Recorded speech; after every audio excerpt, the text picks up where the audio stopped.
أنا كنت قاعدة مع جوزي في كافيه هادي كده وشكله غالي من اللي بيحسبوا النفس ب3 جنيه.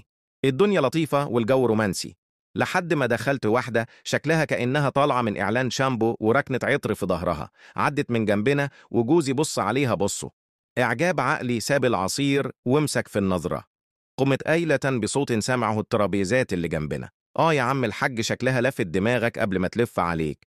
إيه رأيك نروح نطلب لك إيديها، ولا عايز تدرس أخلاقها الأول؟ خد شوية من وقتك وصلي على النبي وما تنساش تعمل لايك واشتراك. الناس كانت هادية، بقت قاعدة تتفرج علينا كأننا الحلقة الجاية من مسلسل يوميات زوجه مفروسه وجوزي وشه قلب. فسكتني وقال لي: دي بصه من غير قصد.